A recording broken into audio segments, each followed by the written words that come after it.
So let's just run this bsims age app.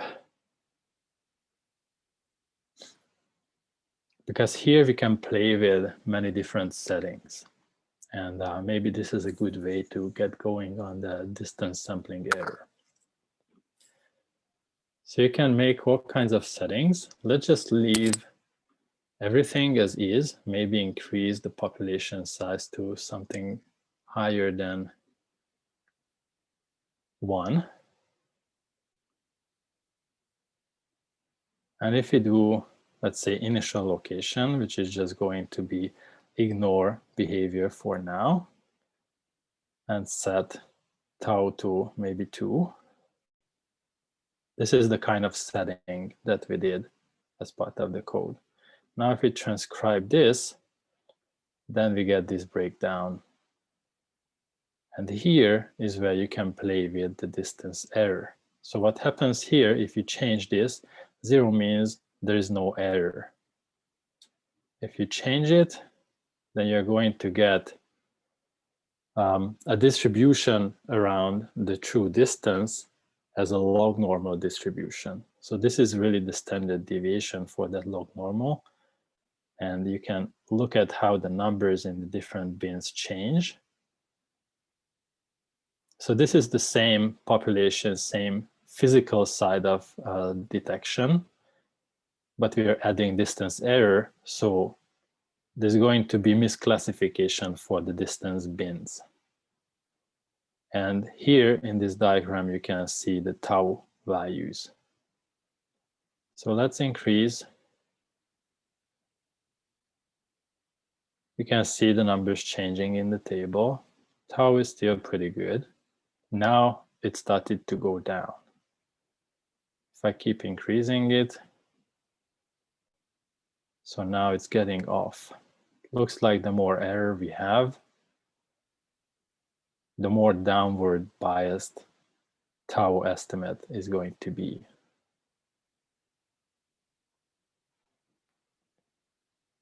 So this is one of the aspects we were having. And then the next one is going to be, if we go back to the behavior and check off initial location, then we can add some movement to our individuals. As they start moving around, let's just leave everything else the same. Now we can look at how this movement might bias our tau estimates. So if we say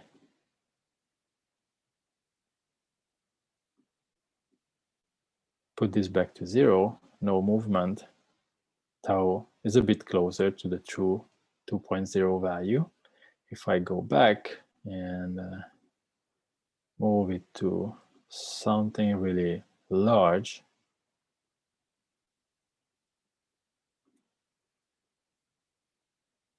now we get much larger bias in tau. It is again going down. So imagine if the movement-related bias is combined with the distance estimation bias, we are going to get even lower estimate for tau. Let's just explore that. Yes. So these don't cancel each other out. They magnify each other's effect. So if there is distance estimation error and movement, you can expect these tau values to be less than should be.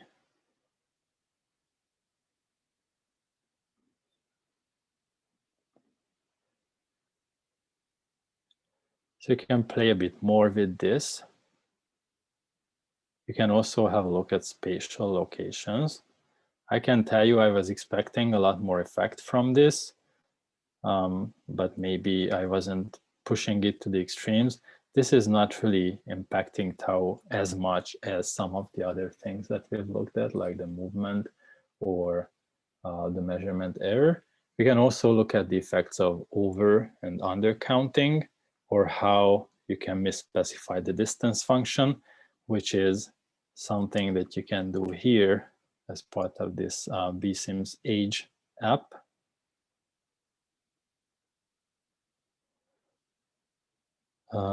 So here you can see we have hazard rate parameter, and you can say what kind of distance function you want. So you can specify a distance function, then here this tau is going to come from assuming a half normal detection function. And just going back here, yeah, these are the cases I thought would be most interesting to look at. And another thing I wanted to quickly introduce, which is what we are going to talk about on day 4 a bit more, is when you have some edge present, or maybe even a road cutting across your landscape. And then you can say, let's have density on the road as 0. Maybe the behavior is the same or not, but maybe the detections are in habitat EDR is 1, along the road is 4. What kind of biases we get if we have a non-uniform habitat that we are sampling? And as a homework, you can start thinking about how this is going to impact the distance function. And just to give you an idea of what I'm thinking of is, think back to the King Pig versus the Angry Birds example. So you need to have the sound traveling through some media which have different properties. So if you go from here to here versus here to here, you're crossing this boundary, and what happens there, how that is going to influence your detection function. Not thinking about that sound can really bounce around. So it's just something simple, which is going to help us think about roadside surveys on day 4. But you can use this BSIMS HER part 2 to have a look at these tau estimates, and this failed to converge. So probably we need larger densities so that we have some counts that we can use to fit some models to. And it looks like we are capturing the tau related to the roadside environment, but really there are no birds in the roadside. So having a road crossing our sampling station is going to complicate things a lot. So this is just a preview of what to expect for some part of day 4. And the only thing, I hope you are playing with BSIMS while I'm talking, is we need to talk about this conditioning. So any questions before I get to that?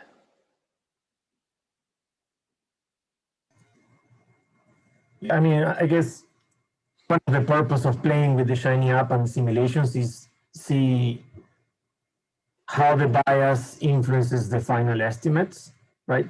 Yes. Part of the exercise. But yeah, so Harsh is asking what would be the effect of the total population, I guess, on the density estimates. So if in that example you were estimating tau low, then you will be underestimating through abundance because the correctome factor is lower. I think you would be overestimating, because then you would say the same count is coming from a smaller area. So you would say that per unit area, you have more individuals, because otherwise you get the same count, let's say 2 or 4, and you say that's coming from 40-meter radius instead of 80, right? Yeah. So that means over the same area, you have the same number of individuals, which gives you actually higher corrected density. Yeah, so the correction factor, it will be divided by a smaller number, so the estimates are going high. Yes, and also it is going to be related to the square of EDR, because EDR is just the radius. But really, what we are looking at when we make the correction is the area. So it's the effective area, and that is EDR squared times pi. So that's why it is really going to have a lot larger bias on the population size than on tau itself. So smaller changes in tau might translate to a squared error in the density. So that's why that is a really important factor to get the tau right, or at least in the right ballpark, because that is going to have a huge impact then on our population size estimates. And as we see, there are all kinds of errors that can bias that downwards, which is going to then translate into a larger estimate for our density. And here in the simulation, you can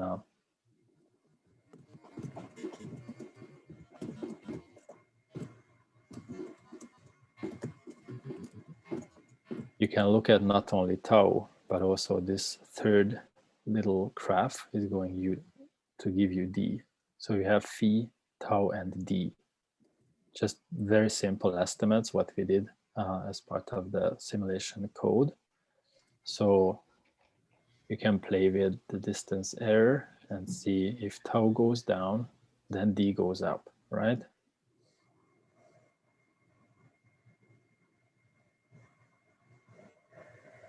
Even with these very low counts, the difference is quite large.